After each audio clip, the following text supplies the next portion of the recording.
take that out.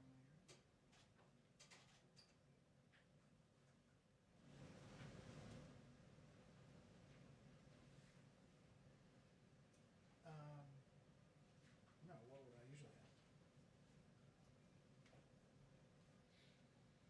But it's not real time, right?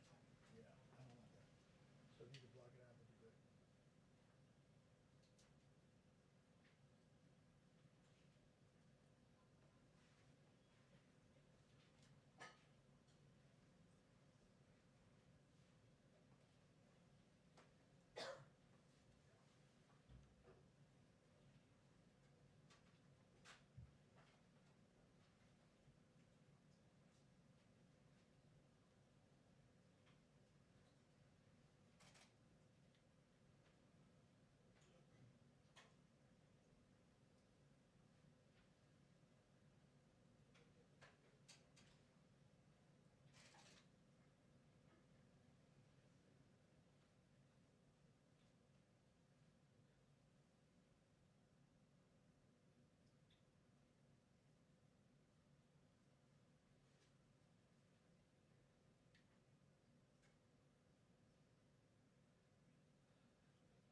Well, thank you very much, everyone.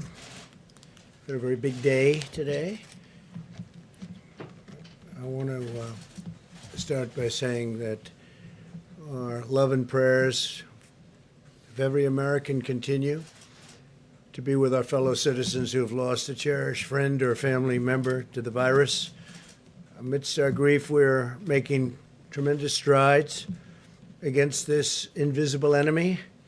Thanks to our aggressive campaign against the virus and the extraordinary talent of our medical professionals, our mortality rate remains roughly half of that of many other countries and one of the lowest of any country in the world.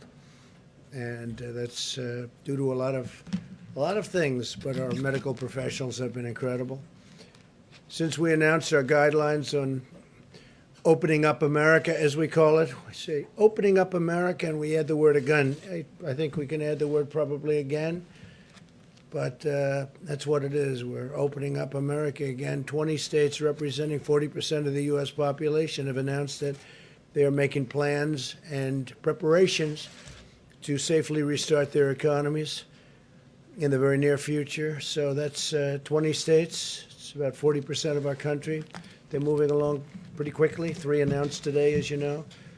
And they're going to be doing it safely. They're going to be doing it with tremendous passion. They want to get back to work. The country wants to get back to work. A short time ago, the Senate passed the Paycheck Protection Program and Health Care Enhancement Act, with additional funding for the Paycheck Protection Program, hospitals, and testing. A lot of money for all of them, especially for our workers and our small businesses. My administration has worked aggressively with Congress to negotiate this critical $482 billion funding package. We reached a deal that includes $382 billion in crucial small business support to keep workers on the payroll, $75 billion to aid hospitals, which really need the aid, and very badly. Very proud of that. And $25 billion to support coronavirus testing efforts. I urge the House to pass the bill, and they're going to be voting on it, I imagine, very soon. I think while we're here, and so he's a very busy man, as you know, Secretary Mnuchin, he's going to be running back, so I thought we'll talk about that now, and we'll take a couple of questions on that, and then he can go and start phase 4 as the ink is drying. Probably they'll be voting tomorrow in the House, but shortly, and I think we have tremendous support. So, Steve, please come up, say a few words. Steve? Yeah. Thank you, Mr. President, and thank you for all your work with us to get this passed. I'd especially like to thank Mitch McConnell and Chuck Schumer and the entire Senate for passing this.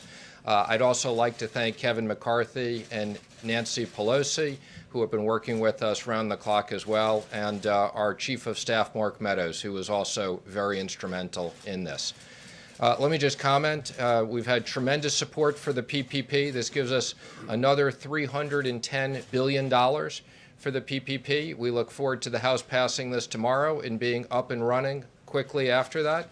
This also gives us $50 billion for disaster loans, EIDL loans, that will allow the SBA to make $300 billion of disaster loans, all for small businesses. Also allows us, as the President said, more money to hospitals and unprecedented amount of money for testing. And again, I think we understand hospitals, not only the hospitals that have been impacted by coronavirus, but more importantly, many hospitals that have been shut down, and making sure that the doctors and nurses get money. Now, let me make just one more comment on the program. We have over 1 million companies that have received this with less than 10 workers. So there is very broad participation in really small business. I will comment, there have been some big businesses that have taken these loans. I was pleased to see that Shake Shack returned the money. We will be putting out some FAQs. There is a certification that people are making. And I ask people, just make sure the intent of this was for business that needed the money. We'll put out an FAQ. But again, the intent of this money was not for big public companies that have access to capital. And not for Harvard, you might say. So, Mr. Secretary, are you going to request that those other companies, because obviously Shake Shack was not alone in being a big company that got money in this, are you going to be asking? I'm going to request. You're going to ask them to return that money? Yep. Yeah, Harvard's going to pay back the money, and they shouldn't be taking it. So Harvard's going to. You have a number of, I'm not going to mention any other names, but when I saw Harvard, they have one of the largest endowments anywhere in the country, maybe in the world, I guess, and they're going to pay back that money. And I just want to clarify, because certain people on the PPP may have not been clear in understanding the certification. So we will give people the benefit of the doubt. We're going to put an FAQ out, explain the certification. If you pay back the loan right away, you won't have liability to the SBA and to Treasury. But there are severe consequences for people who don't attest properly to this certification. And again, we want to make sure this money is available to small businesses that need it, people who have invested their entire life savings. We appreciate what's going on, and they're hiring people back. And how are you going to ensure that those small businesses, those small restaurants, cafes, bars, who did not get the money last time around are going to get it this time? Well, as I said, there are a million of these companies that did get it that are very small. We're working with the banks. We're extremely pleased that the small banks did great. 20% of the loans were made by banks of $1 billion and less, 60% by 20 billion and less, and the big banks also. We want everybody to participate. There's now a lot of money back in the program, and we look forward to all these small businesses getting access to funds. Brett, it's great to see you here. Thank you, Mr. Secretary. Do you know estimate how long this is going to take? That other pot of money obviously went quickly. Do you assume this is going to go quickly as well? Well, let me just say, I mean, we're pleased with the success of this program and how quickly this got up operationally. We've put out more money in these SBA loans than in the last 10 years of SBA. So I want to thank all the banks that have worked really hard. We knew that when we passed this originally, if there was full takeout, we wouldn't have enough money. That's why we've worked with Congress for more money. And this is going to, we've already impacted about 30 million workers. There'll be a lot more. So we look forward to this having a big impact on the economy. Yesterday, the president said he would look into the issue of felons, those with criminal convictions, getting access to some of these programs. I was wondering if you have an update on that. Sure. So we worked with the White House on this. There were actually much more onerous restrictions in the SBA program. There were people who had misdemeanors that weren't allowed to access the program. It was much longer than 5 years. And, we very much, because of the criminal reform legislation that was passed and the work that's been done in the White House by Jared and others, we specifically designed the program, and the 5 years was significantly shorter than what had been done before. So we had already taken that into account. Consideration of For now, we're not going to do that, but I want to just emphasize, we did take this into account. There were a lot of people that wouldn't have access previously, and we changed those regulations. Mr. Secretary, the president talked about a phase 4. I know we all understand the circumstances and why businesses need this, but how many more phases can we afford to have, or can businesses expect to have? Do you see a phase 5, a phase 6, a phase 7?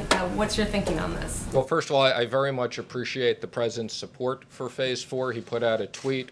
As the president said, we would look forward to phase 4. Would be infrastructure. The president's been talking about infrastructure since the campaign. Roads, bridges, broadband, especially broadband now to rural America is very important. We've talked about incentives for restaurants, sports, entertainment, because these businesses have been impacted. The president has talked multiple times about a payroll tax cut. And we've also, we're talking about, in the case of states, the states, we've heard from the governors and the fiscal issues of the states.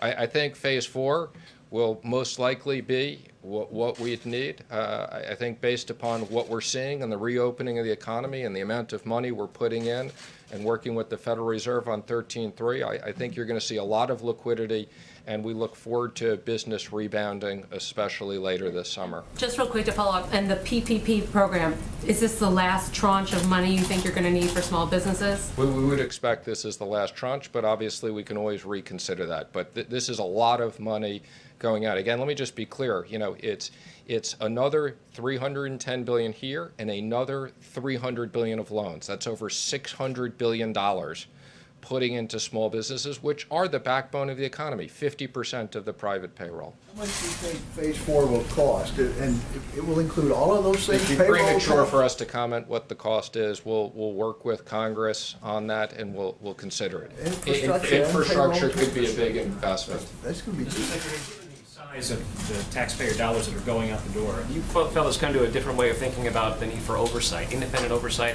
on behalf of the taxpayer. We have independent oversight. We supported in the last legislation.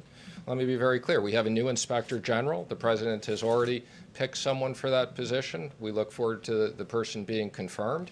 We have an oversight committee of Congress that many of them have already been appointed. And let me just say, we put up last week for full transparency. We had no obligation to do this. We put up, you can go to treasury.gov, full transparency on the money that had been sent out on the PPP across states, showing all the big lenders, how it was distributed. No one lender did more than 4%, showed the businesses. So again, the president and I very much believe in full transparency. We're spending a lot of money, and we want to make sure that it's done effectively and fairly. Secretary, thank you. You started by thanking the leaders in the House and the Senate. Can you tell us more about how easy or hard it was to deal with both sides?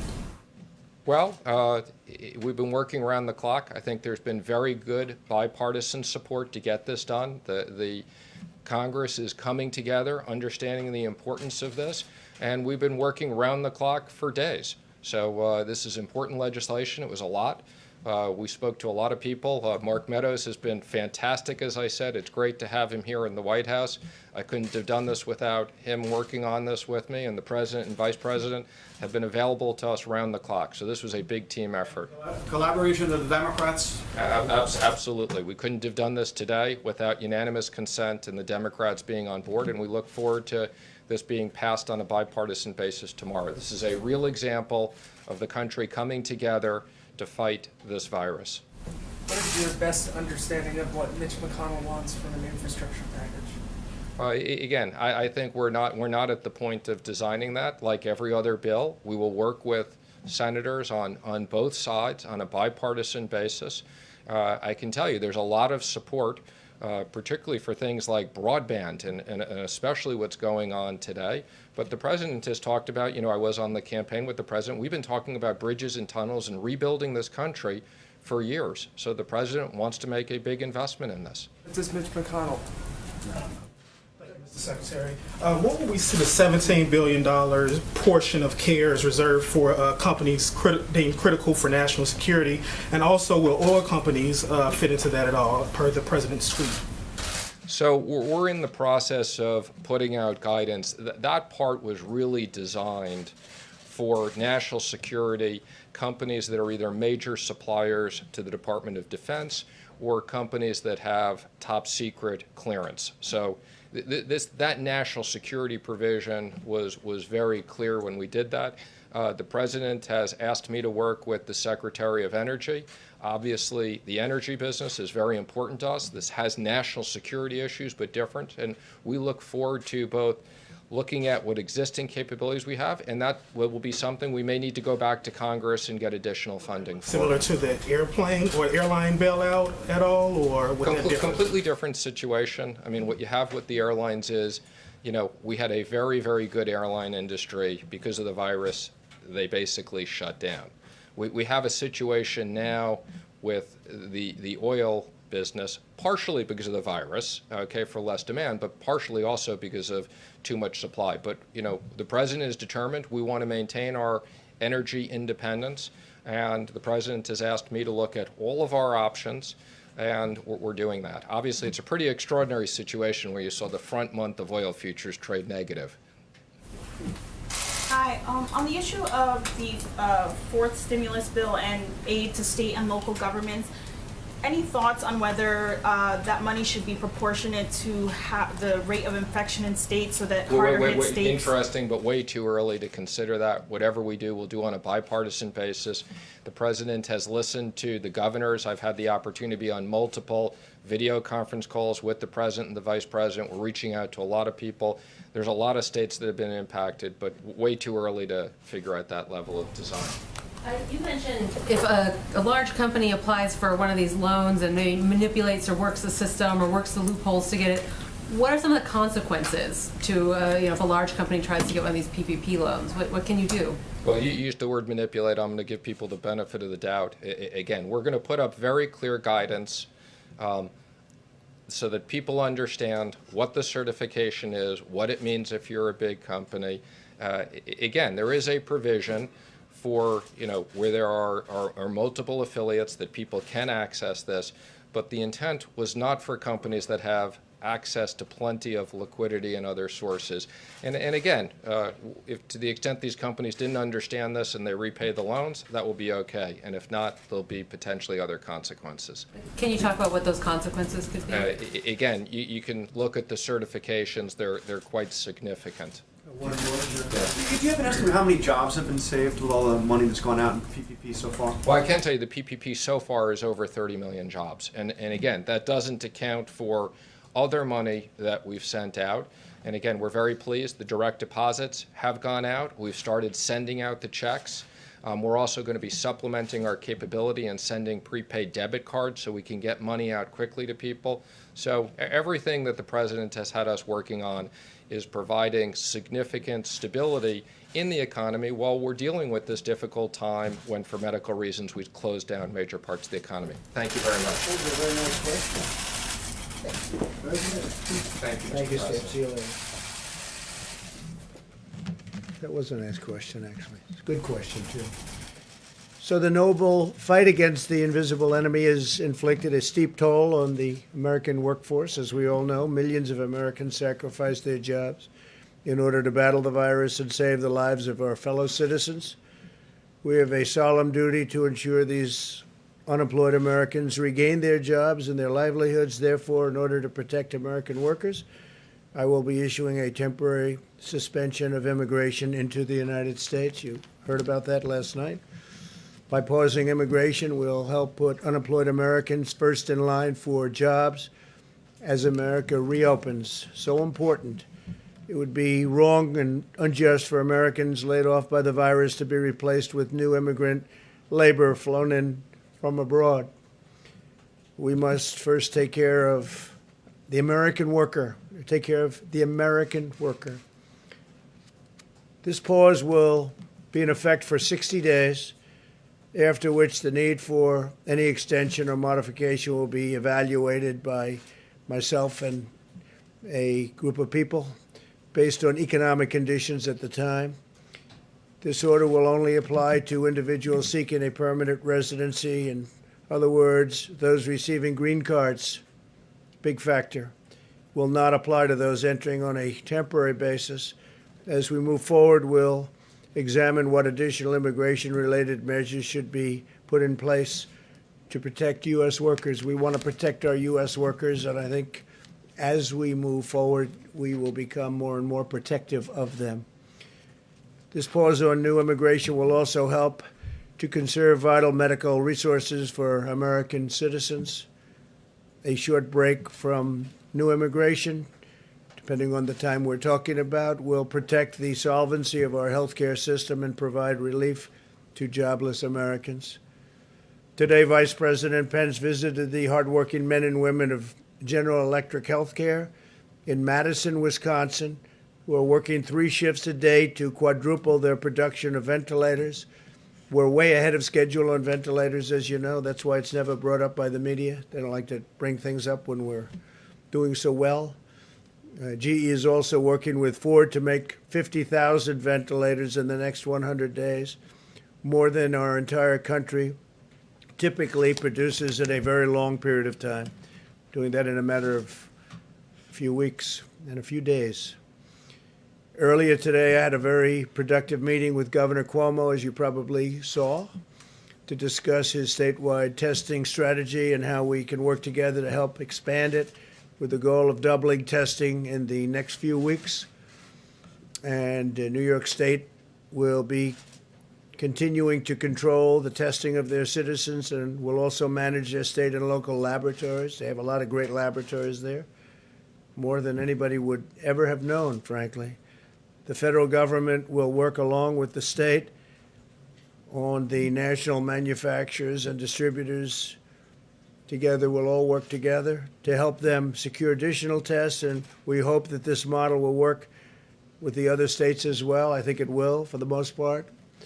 New York has a lot of very exceptional laboratories, but most of the states do. You saw the chart yesterday. Most of the states do. I'm proud of the relationship my administration has forged with New York, and I can say very honestly with New York State and New York City. They've been terrific to work with. The New York metropolitan area has been the epicenter of the outbreak here in America, and the federal government has spared no expense or resource to get New Yorkers the care they need and the care they deserve. We've sent over 5 million masks. We had 5 million masks, and now that number, as of about 2 days from now, will be more than doubled. Thousands of ventilators.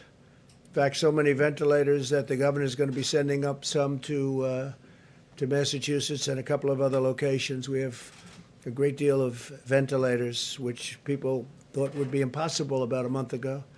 Thousands of hospital beds, and the USNS Comfort was sent, as you know, to New York, and it was originally for more of a normal medical purpose, and we changed it over so that it could take care of people that had the unfortunate circumstance of going through the problem that we know so well, unfortunately, that we know so well. I said from the beginning that no American who needs a ventilator would be denied a ventilator, and we have kept that promise all over the United States. Think of that.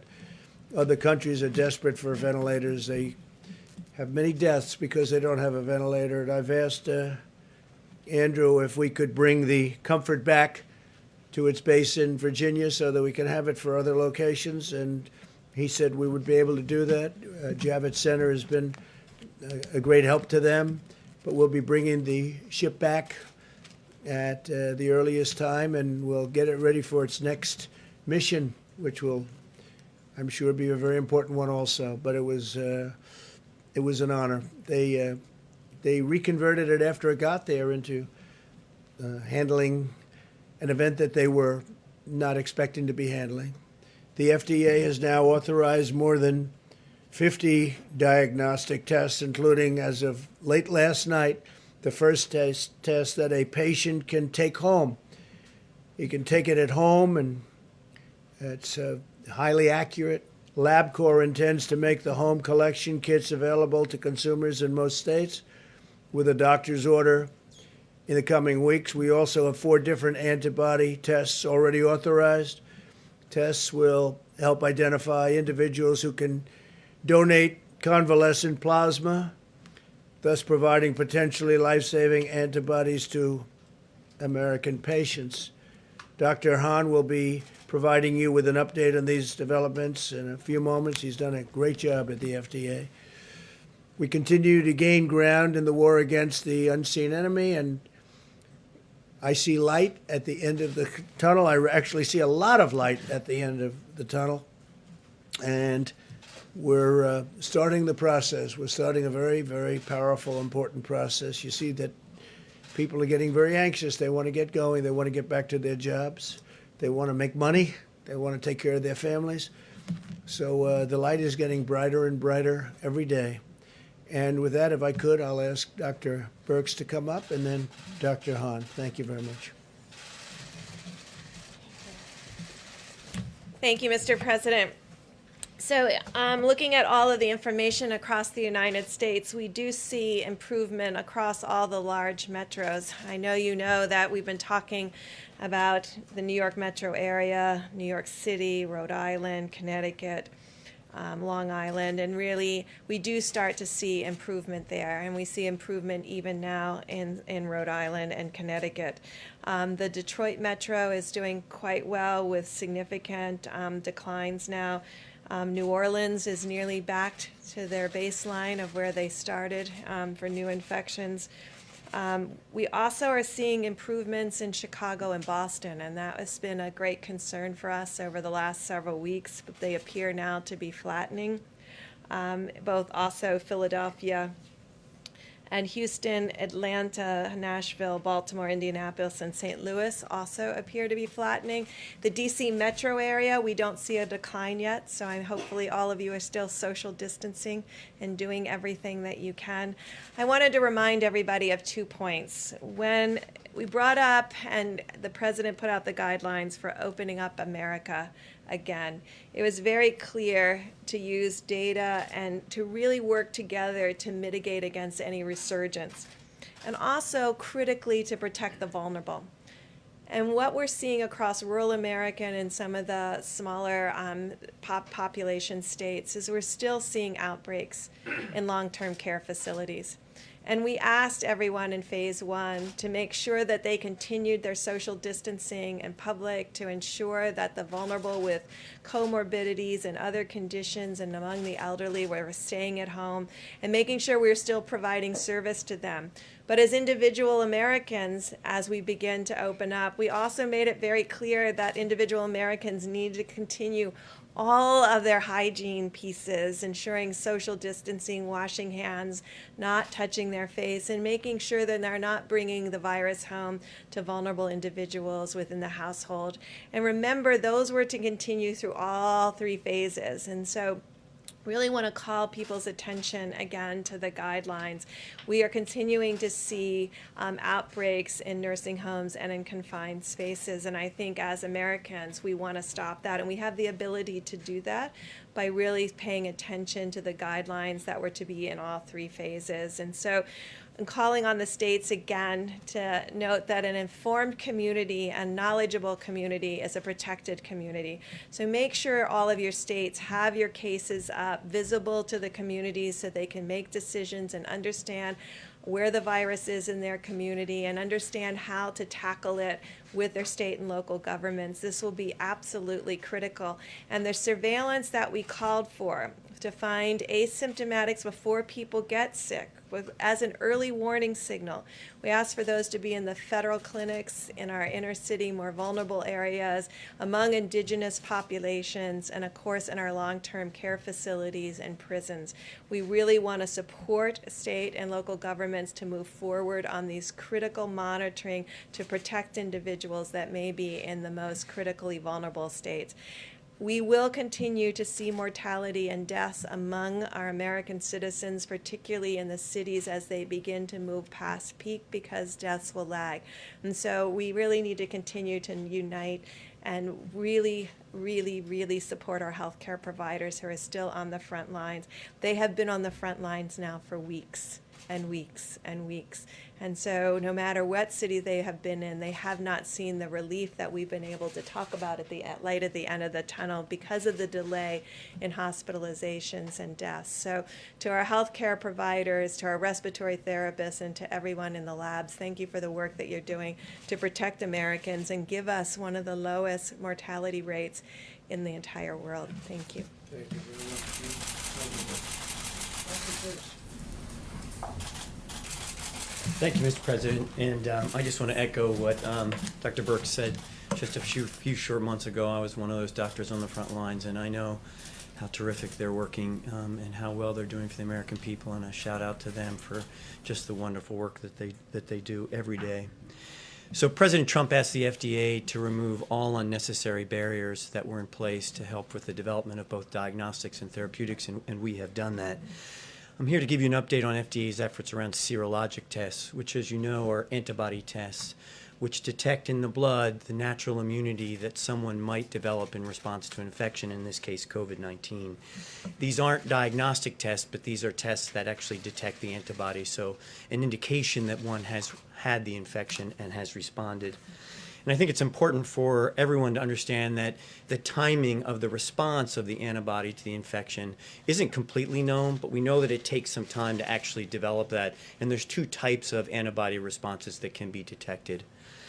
And the antibody tests are just one piece of the larger response that you've heard in the America Returning to Work plan that the President has, with the task force, has developed.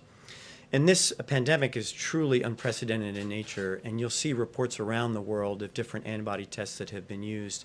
And I think that's a reflection of the fact that we're just learning and beginning to understand what that response looks like. And many of these tests have different characteristics that allow to detect at different points in the infection. I do want to address one issue that we are laser focused on at FDA, and that is in an effort to provide laboratories and healthcare providers the early access to tests. We issued a policy earlier in March that allowed test developers the opportunity to quickly get their tests to market and address the needs of the nation as posed by the epidemic.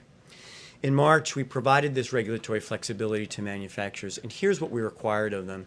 The manufacturers had to validate their tests. We call it self-validation, similar to what many test developers in the world have done. They had to notify FDA that they had performed that validation. And then they had to label their products appropriately in the package insert with information about the validation, as well as the fact that it's not a diagnostic test, that it's an antibody test. And the bottom line here is that FDA still expects manufacturers and test developers to validate their antibody tests even under this revised policy. Now, we've done a couple of things to actually help end users, to help laboratories providers, et cetera, states in terms of their use of these antibody tests. One is that we're working with CDC and NCI to actually validate some of the more than 90 manufacturers who've notified us that they brought their test to market, so to do an independent validation. And that process is going. We expect to hear more information this week about that, and we will provide that information in a transparent manner. We also want to go after anyone who is saying that the test has been authorized or has been approved by the FDA, but actually hasn't. And we've authorized 4 applications for antibody tests, and 140 test developers are pursuing applications for us as we speak. So it's not okay for someone to say that a test's been authorized or approved by FDA when it hasn't, and we are pursuing them both by in direct contact with the manufacturers, but also at the border. And so we have increased these interdiction efforts, and we will continue to outreach and do that with the manufacturers to make sure that we provide the most up-to-date information to the end users of these products. And we will continue to make all of our efforts, both in the diagnostics and the therapeutics, to help America open up again. Thank you, Mr. President. Thank you very much. Dr. Hahn? Please, go ahead. Dr. Hahn, you're speaking of 140 different developers, more than 90 manufacturers. How many of these tests actually work? So as I mentioned, the 90 that have come forward and said they're marketing in the U.S., they are required by us to have self-validation, and they're required to label that appropriately in their package insert. And they also said that what we're doing is we're working with folks around the country, but here at home at the U.S. government with the NCI and CDC to validate some of those tests that have come forward to us. So we're actually doing some independent validation. What have you found so far? So we don't have those results yet. I expect to have more results this week, but we will be transparent about those results because I think it's very important. And your question is superb in that if someone wants to use a test that's come to market, really it's important to read the information that's in the package insert, but often in some of those cases it's also important for the independent labs to do the validation also. And you may have seen reports in the press of labs around the country that have done that. We've actually reached out to them, many academics, and we will be including that information in the information that we generate as well to provide to the American people. Dr. Hahn? Well, we have you here. There was a study out of the VA today on hydroxychloroquine that found a higher mortality rate compared to those who got standard of care. And I know this isn't a large-scale clinical trial, but since this drug is out there and people are using it, can you give some takeaways from that study? Did that change your thinking at all on the hydroxychloroquine? So this study is a small retrospective study at the VA, and similar to the data we talked about before with the French study, this is something that a doctor would need to consider as part of a decision in writing a prescription for hydroxychloroquine. And as I've mentioned from this podium and in other venues before, what FDA is going to require is data from clinical trials, randomized clinical trials, hydroxychloroquine placebo, to actually make a definitive decision around safety and efficacy. But the preliminary data are helpful to providers and doctors. I want to ask them to incorporate the data as we have it come forward. And it's not definitive data. It doesn't help us make a decision from a regulatory point of view. But doctors should incorporate that in the decision making they make on a one-on-one basis. And just the timeline on the clinical trials and when we will be getting a readout of that data? So the good news is we have over 30 clinical trials. Now the settings are very different. They're in the outpatient setting, they're in the inpatient setting, and also I think very importantly in what we call the post-exposure prophylaxis, meaning if you're a healthcare worker or a frontline provider and you've been exposed to the virus, take the drug for a period of time to see if you can prevent the development of illness related to the virus. So all those trials are in progress and will probably be early summer before we get a readout. And Mr. President, if I can pick up on that. And all of these tests, I want to say, are in addition to the tests that we already have. And we have tested more people than anybody anywhere in the world by far, by very far. Mr. President, if Mike, I can... you have a question? Well, I think you wanted to follow up on the hydroxychloroquine. The hydroxychloroquine, I'm wondering if you're concerned, this VA study showed that actually more people died that used the drug that didn't, and I'm wondering if Governor Cuomo brought you back any results. No, we didn't discuss it, and I don't know of the report. Obviously, there have been some very good reports, and perhaps this one's not a good report, but we'll be looking at it. We'll have a comment on it. A panel of experts at the NIH is actually now recommending against the use of hydroxychloroquine in combination with Z-Pak, which is something you've Okay, well, we'll been take a look at recommending. that. I'm always willing to take a look. Brett? Another subject, you were signing of the executive order. When do you plan to do that? The executive order will be, it's being written now as we speak, probably tomorrow sometime. So will it have exemptions in there for We'll have certain? certain exemptions, because you're going to need certain exemptions, but we'll be notifying you tomorrow. We'll sign it most likely tomorrow, being drawn now and tonight.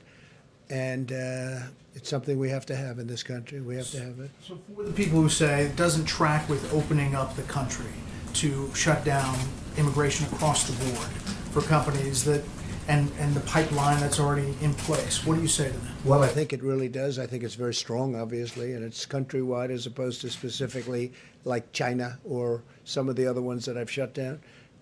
We're going to see, and you'll see a very accurate definition tomorrow after it's completed by the attorneys. Last thing for me, North Korea, what can you tell us about the status of Kim Jong-un? Well, these are reports that came out, and we don't know. We don't know. I've had a very good relationship with him. I wouldn't, I can only say this, I wish him well, because if he is in the kind of condition that the reports say, that the news is saying, that would be that's a very serious condition, as you know. But I wish him well. We've had a good relationship. I've said it, and I've said it many times. If somebody else were in this position, we would have been right now at war with North Korea. And we're not at war, and we're nowhere close to war with North Korea. So I just have to say to Kim Jong-un, I wish him very, good luck. Good luck. I mean, they came out with very, very serious medical reports. Nobody's confirmed that. It was CNN that came out. So when CNN comes out with a report, I don't place too much credence in it. Your meeting with Governor Cuomo, did he convince you of a need for expanded testing? Or Yeah, we had a great talk on testing, and we have an agreement. We have an understanding on testing. They have labs, tremendous labs, as you know, in New York, especially in the Manhattan area, but all over the state. And great medical schools and federal labs. So we have a very good understanding. We're going to do very significant testing. Not everybody wants to do such significant testing. Testing is good in some cases, and in some cases it's not. You have governors that don't want to go all out in the testing because they think they can do it in a different manner and do it better. But we had a very good meeting today. The governor and I had a very good meeting. Is there more federal aid that can be used to help governors who want to expand testing? Because we keep hearing that all day long. We have Governors want $25 more. billion, and that's a tremendous amount of money. That's much far more money than, in my opinion, that we'll need. And again, already we're testing more by far than any country. I think I read yesterday a report that we've done more than everybody else, every other country combined, and I think our people should be getting a lot of credit for that. We've done a lot more than everybody else combined, and you never hear that in the news. It's unfortunate. Yeah, please. Mr. President, I'm just back on the executive order for a second. You mentioned there are going to be some exemptions. We're reporting right now that it only applies to employment, green cards for employment, but not for those for It is immediate green family. cards, but we're going to be reporting on that later on. It might be tonight or tomorrow. We'll give you an exact report. You can say to people who may be worried about the ability to bring immediate family members into this. No, I think it's been covered pretty accurately in this case. I think most people know what it is, and some people will be able to get in. We have to do that, obviously, even from a humane standpoint. But there'll be some people coming in. But it's a strong order. It's a strong order. It involves a big circle, as you know. Please. Are immigrants who are already in the country, are they at greater risk of deportation based on this order? I don't think so. They're not supposed to be here. You're saying they're here illegally? Is that what you're saying? Well, for example, if an immigrant is here for a court order, right, are they at risk of deportation Well, if a based court on order, this? then you have to go to court. So then the judge would make a determination as to whether or not they're going to be staying. But if they have a court order, they won't have to leave until they go through that process. So we'll see what happens. But with the court, and there are some with court orders, that means they have a trial coming up. Please. So obviously, on the immigration executive order, you've raised concern for a long time, even in good economic times, about immigrants taking Americans' jobs. So under what conditions would you consider lifting this halt on immigration? Well, we're doing, yeah. Or is this sort of an opportunity to address what you've seen as a problem for a long time? Well, I think, look, right now, obviously, we had the greatest economy in the world, and then one day we had to shut it down. They said, you have to shut it down. We did the right thing, because I think we would have had 1 million or maybe even 2 million, or maybe more than that, deaths. So We did the right thing. But certainly this would pertain. I mean, when you look at it right now, the last thing we want to do is take American workers' jobs. It's one thing when we were essentially, they used to call it full employment, and it's another thing right now. Right now, we have people that have lost their jobs, and we hope they're going to come back and come back fast, and then we can have an even deeper discussion. But right now, we have to have jobs for Americans. Would you have any sense of, like, if unemployment gets to 4% or 5%? Well, People who are we'll have looking. to see. I mean, I hope we're in that position to have that debate. Right now, we're not in that position. Right now, we closed down the largest economy, the greatest economy in the history of the world.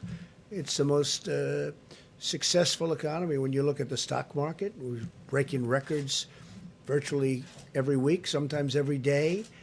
And stock market's still not doing badly considering what this country has been through, which really tells you how strong it was in the first place. But no, I hope we're going to be able to have that discussion. I hope we're in a position. That's like a good discussion to have. But that'll be a little bit later. Brett? I have a question for Dr. Birx about the CDC director said in an interview that perhaps this second wave of the coronavirus in the fall could be worse because it is timed with the seasonal flu. I'm just wondering if you could talk about that in context of as you're opening up the country and these guidelines that you've laid out. Yeah, so we were very clear in the guidelines that we believe we can monitor communities at the community level by using the influenza-like illness and the syndromic respiratory and gastrointestinal components of this particular virus. Obviously, when we have flu, we're working on an algorithm that you test for flu, and then you test for COVID, and making sure that we are building the testing capacity to be able to do that. Because I think it's very important that you're going to be able, on the surface, a patient when they come in with early flu and early COVID can look very close to get identical. So we need to have testing in place to be able to separate and ensure those patients receive the best treatment. We're also hoping by that time that we have additional treatment options for people with COVID-19 so that there will be additional treatment available in the fall. Your message would be to prepare for that time, thinking that it'll come back together?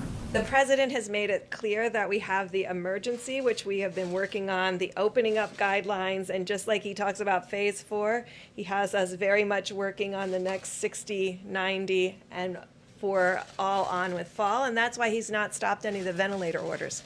It's very important that we have a completely refreshed and a comprehensive stockpile going into the fall. And I think that's why we continue to bring in those shipments and work on the ventilators so that those would be available not only for the United States, but certainly if other partner countries have this level of tragedy. So you agree, if I can follow up on that? So you agree this could come back actually worse in the fall? I don't know if it will be worse. I think this has been pretty bad.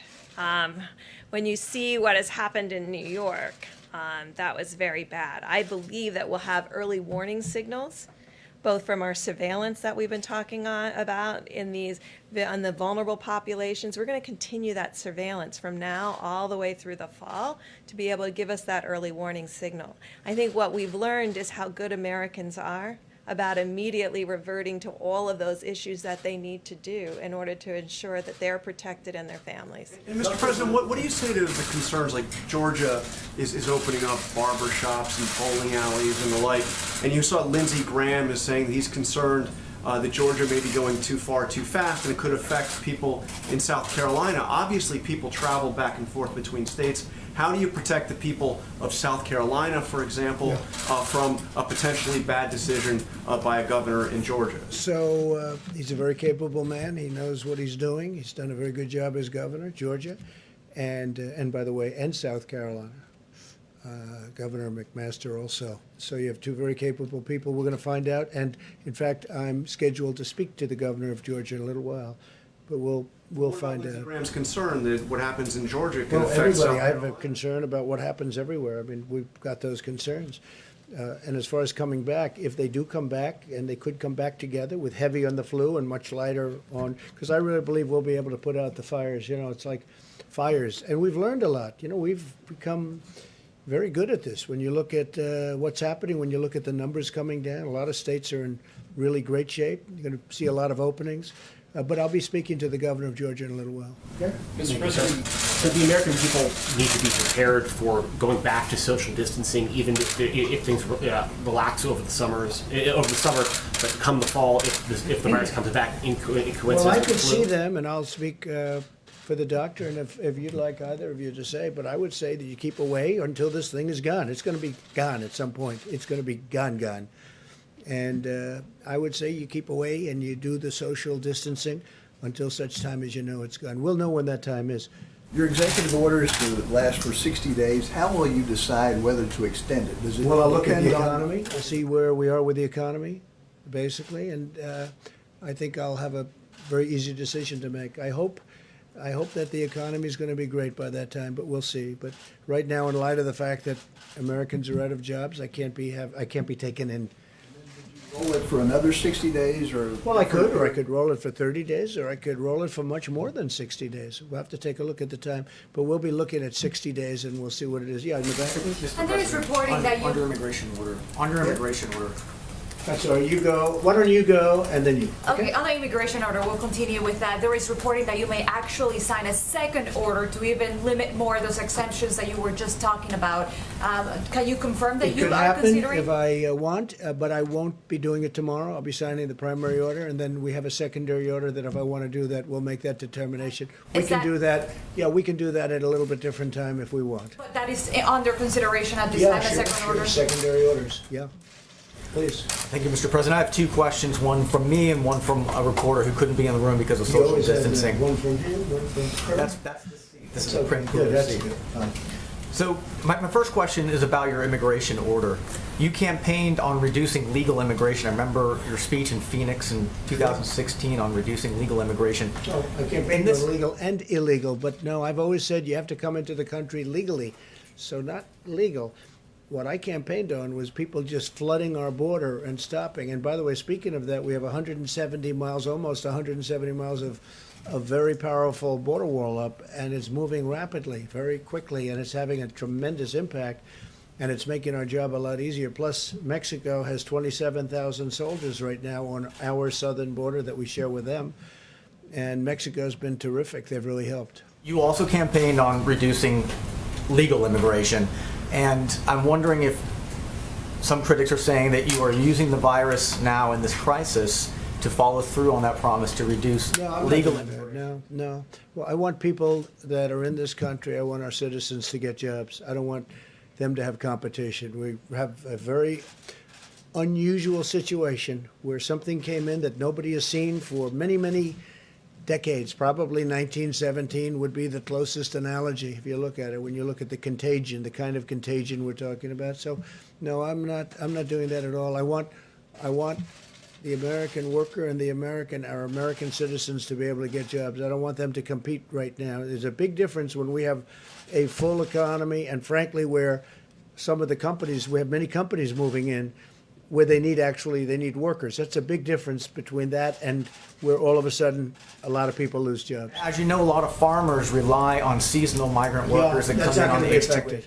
The farmers will not be. That's an important point. The farmers will not be affected. Yeah, that's a very important point. I mean, it's a great point, actually.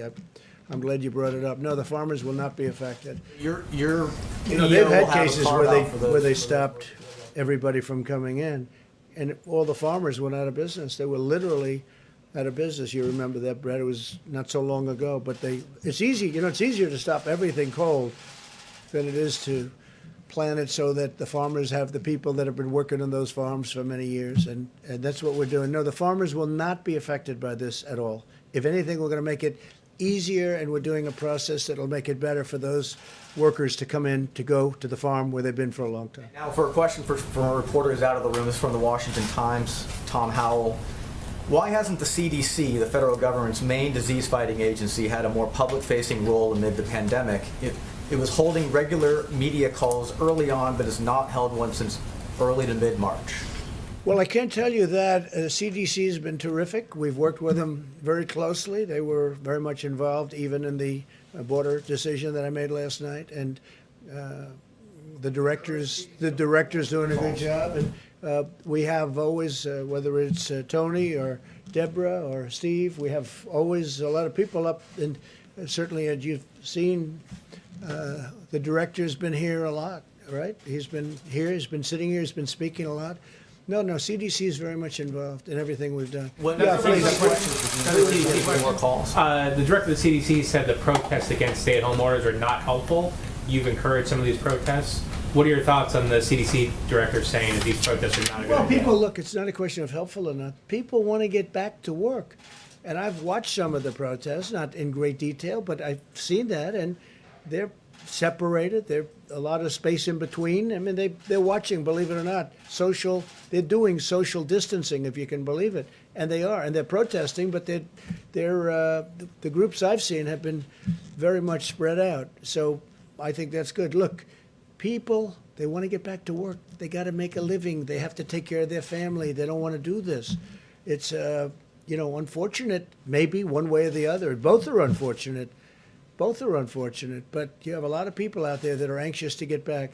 Yeah, please. Surveys seem to be indicating that people are actually more concerned, more people are concerned about the virus spread, and they don't want to go out. Yeah. They No, don't that's want to go true. to work, they They're don't want both. to go outside. They're two groups. They're big groups, both of them. So my question is, what good is it for these businesses that would reopen if the customers are Well, afraid at to the go same outside? time, we have to build back our country, and I'm going to make our country bigger and better and stronger, and we have to get started. There's a big difference, though, because people have really been through a lot, and they understand what to do now. Before, nobody had ever heard of a thing like this, wouldn't you say? I mean, nobody ever heard of a thing like this. Distancing, social distancing, what does that mean? Washing your hands every 15 minutes, what does that mean? I mean, people had never seen or heard about anything like this. Now they really are. They've not only have they done it, but they've done a good job of it. But you have people, you can't break the country. At some point, you have to go back. Now, hopefully the governors are going to do, because I want the governors, and I've always wanted that. You could call it federalism, you can call it whatever you want. But the governors, I want them to do it. If we see them doing something we don't like, we'll stop it very quickly. But they're doing a good job. They're being careful. Some of the governors, frankly, they're in a position where they can do it sooner or they can do it a little bit later, and that's okay. But people, they don't want to, they need money. They need help. We're going to lose, and we can't break our country over this. We can't do it. We have to get going. With that being said, some are going to go soon and some are not. Yeah, in the back, please. If I might just, pardon me, hair salons, nail salons, tattoo parlors. Dr. Birx, can you weigh in on this? Because the people of Atlanta want to hear from you as well, as much as they want to hear from their governor and from you, Mr. President. I think it's fine. How do you safely have hair salons and nail salons and tattoo parlors where people inherently, this is in Georgia, where people have to inherently be close together?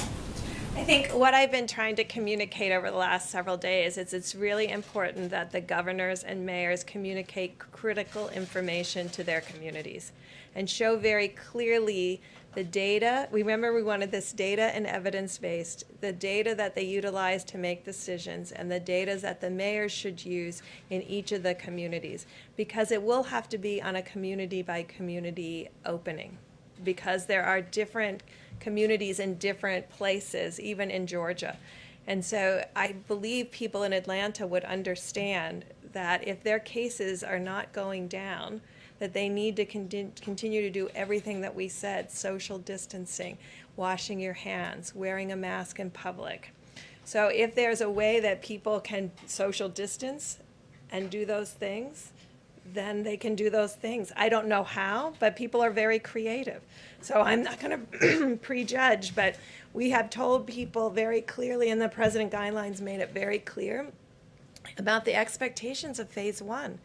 And remember, phase one also included social distancing in restaurants, social distancing in every place that was entertainment, and keeping your own individual social groups to less than 10. I mean, we've been very clear in the guidelines, and I think it's up to the governors and mayors to ensure that they're following the best they can each of those phases to make sure that both the public is completely protected. But the governors and mayors also need to communicate very clearly on the data that was used for decision making and make that transparent and available to their communities. It seems clear that Georgia, and it also depends, as an example that you just gave, Are they doing testing before they go in? We have to find that out. That's why I'm speaking to the governor in a little while, and I'll be asking him those questions. Please, go ahead. Thank you, Mr. President. Just trying to get a sense of what you have left in the toolbox as it relates to oil. You hashed out the deal with OPEC Plus. You've ordered for purchases into the SPR. I mean, what else can be done? Well, the biggest thing in the toolbox is to get our country open. That's by far the biggest thing there is. If we can open pretty well, and I think we're going to, over a period of time, piece by piece, puzzle, remember? If we can open well, I think that's your biggest part by far. That's where the engine is, more important than any other thing that we can work on. Please, go ahead. Thank you, Mr. President. Two New York-related questions. In your meeting with Governor Cuomo, was there talk about providing states like New York with aid in the fourth stimulus package? I'm wondering if you have any thoughts on whether that aid should be tied to infection rates, whether states like New York, New Jersey that have been hardest hit should receive more money, and also wondering if you have any thoughts on Mayor Bill de Blasio saying today that he'd like to host a ticker tape parade of sorts once this is all over to honor the healthcare workers. Does a New Yorker have any thoughts? Frankly, that sounds like a good idea to me. When it's all over, it sounds like a great idea. They deserve it. They're warriors. They've done an incredible job. We mentioned briefly the state aid. We talked about that, Governor Cuomo and myself, and I agree with him on that. And I think most Republicans agree too, and Democrats. And that's part of phase 4. And I think infrastructure is going to be a big part. We have to rebuild our country. I mean, you take a look where we spend, and we go over this all the time, but $8 trillion in the Middle East. We want to rebuild our country. And that means our bridges, our tunnels, even schools. We're doing something with schools. We have to do our roadways. That what's happened. We spend so much money on other countries that they don't appreciate it. Okay? They don't appreciate it. We're going to spend money now on our country, and it's going to be our jobs, and it's going to be our equipment. It's going to be made. Much of it is going to be made here. Hopefully, at some point, all of it's going to be made here. John? Mr. President, at that podium back on March 9th, Vice President Pence said that over 1 million tests had been distributed, and then he said, and this is an exact quote, before the end of this week, another 4 million tests will be distributed. As you know now, 6 weeks later, we still aren't at 4 million tests. I don't know what to say. With the testing. Ready? Are you ready? Again, I'll say it for the 5th time. We have tested more than any country in the world, and some of the countries are very big. Okay, more than any country in the world. We have one of the most successful, if you call mortality rates, because one person, and I always say that for you in particular, one person is too many. But we've done very well. Our testing, if you add them all up, we've tested more. Now, I don't know what Mike Pence said, but I'm sure he could answer that question. He said 4 million tests, and we're 6 weeks later. You ready? Again, we've tested more than every country in the world, even put together. So that's all I can say. As far as Mike, he'll answer your question when he's here. We'll be back tomorrow. I just want to go back to the China deal and the phase 1 of this China deal. Yeah. The flight ban is still in place. How confident are you that the Chinese are not going to invoke the natural disaster clause to just wait before getting into the Well, we're going to see. Look, there's nobody ever been tougher on China than me. And that means for 20 years, you go back 20 years, I probably got elected at least partially on the fact that I've been very tough. I said China's been ripping us off for years. I'd go into Michigan, I'd go into Pennsylvania, I'd make speeches unrelated to being a politician. I'd be invited, I'd be speaking to people, which I like to do because I love the people. I love the people of this country. And I'd make speeches. I'd say, how did you let this happen with China? I even asked the leaders of China, how did this ever happen? Where our country loses tens of billions of dollars a year. And I don't mean just tens. Take a look, 200 billion, 300 billion, 400 billion, 500 billion dollars a year. How did they ever let a thing like this happen? Now, if you look at this last year, the deficit went way down, and I'm talking about even before. Now it's much different. But a lot of things are happening. Great things were happening, except all of a sudden, out of nowhere, came the invisible enemy. And we think we know where it came from, and we'll be talking about that probably a lot. but came the invisible enemy. There's been nobody tougher than me on China. I have no guarantee that they are going to go ahead with this phase one. But if that happens, we'll do a termination and we'll do what I can do better than anybody. Yeah, please. Mr. President, on China, have U.S. intelligence analysts told you that they think that the virus escaped from a Chinese research lab, that it was an... Well, I can't tell you that. Have U.S. intelligence agents told me? I mean, what kind of a question is that? Do you feel I can't. confident that- Do you want me to tell you? Or let me tell you what they told me. Look, they told me plenty. They told me plenty. Brett? I wanted to follow up on, you said about the small business program, Harvard's going to pay the money back. How confident are you that you can claw back money from Well, I'm places going to like have to look. Harvard? I don't like when Harvard, that has, I think, a $40 billion endowment or some incredible amount of money, that Harvard gets this money. Harvard should pay that money back. I want Harvard to pay the money back, okay? And if they won't do that, then we won't do something else.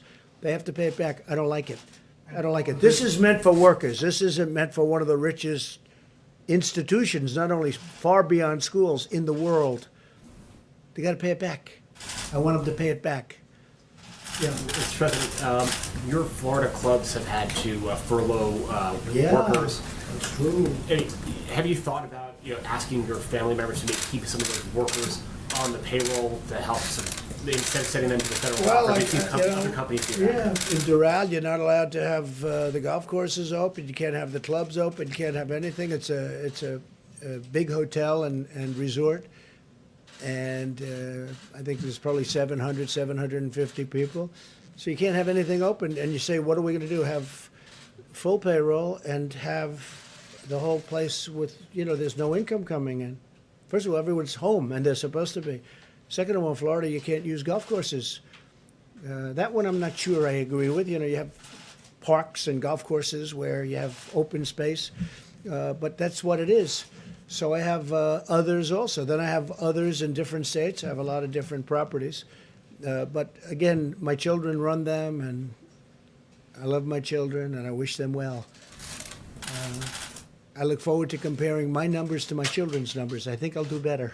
You haven't thought about asking if You understand that? It's called a closed property. It's like, you have to close them up, and then hopefully when things get better, we'll just open it up. But you can't have, many hundreds of employees standing around doing nothing. There's no customer. You're not allowed to have a customer.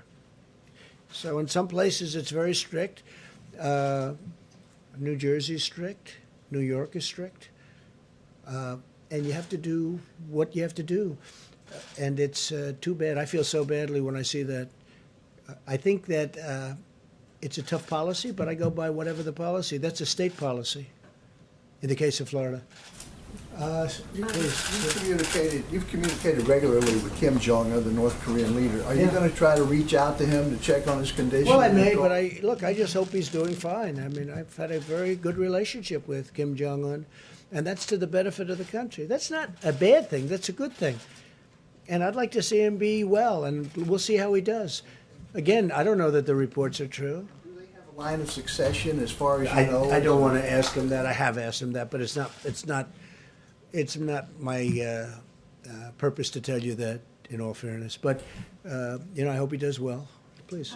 I'll follow up with Dr. Birx for a moment. Dr. Birx, if you don't mind, I just wanted to follow up on the question we were asking you about with social distancing in some of these states. With Georgia opening back up, things like tattoo parlors, getting a massage, social distancing, maybe there are some creative ways, but it seems very difficult to do social distancing. So do you have a message for people in Georgia who are soon going to have a choice about going to the hair salon or the nail salon or getting that tattoo if they're not 6 feet apart and they're not able to follow these social distancing guidelines? What's your message to people in a state like Georgia? Well, we made it very clear in a message to all of the American people with opening up America again, the criteria that we wanted states to follow. Those were careful criteria. There were only 6.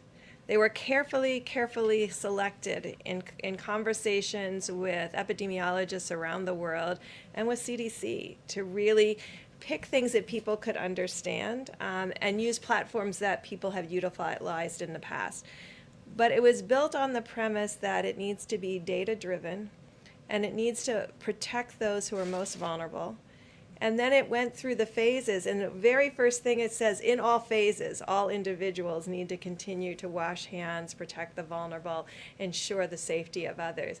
But in phase 1, it made it clear that social distancing was absolutely key.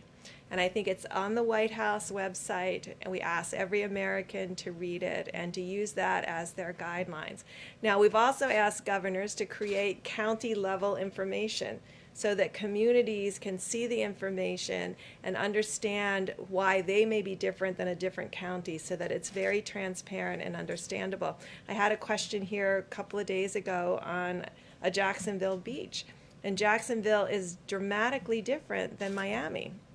And I think that was reflected in why Jacksonville had a different set of information and regulations. So I'm not going to judge anyone about their decision making. What I'm going to say is we were very clear in what we really believe protects the safety of Americans, and that is clearly laid out in the Opening Up America again. If I may, I have a question because we got data from Tokyo, an increase of cases and a double of the cases in Singapore. We've been, looking a lot at Europe after China, and then we're back into this area of the world. Here we're talking about a plateau and then cases going down. Any lessons to take out of what's happening in this area in Asia after having put our attention somewhere else for so long? The lesson is to be careful. Yeah. We've got to be very careful. We don't want that to happen. It could happen. I think we'd stamp it out if it does happen. We're not going to be doing any mass closings, I hope. So I think we could, I call them some burning embers, and we put them out. And I think we've gotten very good at that, but we'll see. But we don't want that to happen, no, absolutely. You're concerned, Mr. President, that once the reopening happened, we won't need to go back into reclosing. I don't want to do that. You don't want to do that. Nobody in this room wants to do that. You look forward, I think, Brett, very soon, and John, sitting next to a lot of your fellow reporters, right? The room seems so empty this way. But it's one of those things. Yeah, go ahead, please. Mr. President, thank you. On the topic of public support for your immigration freeze, Right. An Ipsos USA Today poll just came out and found 80% of Americans are supportive of the immigration halt, the temporary freeze. Yes, I know that. Did that have any, did public support have any effect on your decision making here? And are you surprised by those numbers? Yeah, it's a high number. I did not see that number. I heard there was a poll. I'm sure there'll be a lot of polls. No, look, I think the American people want to make sure that they have jobs for the American people, not for people that come in many cases illegally into our country. So we're doing that. I don't know what the numbers are, but I think just common sense tells you that's where we should be, and that's where the American people want to be. And we're going to build our country back. And I'm telling you, with all of the things that we're doing and infrastructure, which we desperately need, it's going to be an incredible thing taking place. I think it's going to be a renaissance. We're going to have something that will be, a lot of people are going to go to work building those roads and bridges and tunnels and highways and all of the other things we're going to be building. And broadband for the Middle West. I mean, the farmers haven't been treated fairly. Let's face it, the farmers have been treated terribly when it comes to the internet. So we're going to take care of that. We're going to make them very happy. So we'll see you all tomorrow, and we'll have some interesting things to put out tonight. And I appreciate you being here, and it's an honor to have Brett Baer here. I've used his slot a lot, John. I've used that slot a lot. Get on, Mr. President. Huh? The only No. way I can get on. We want to have you back soon. Thank you very much. Thank you, everybody. Thank you. Thank you.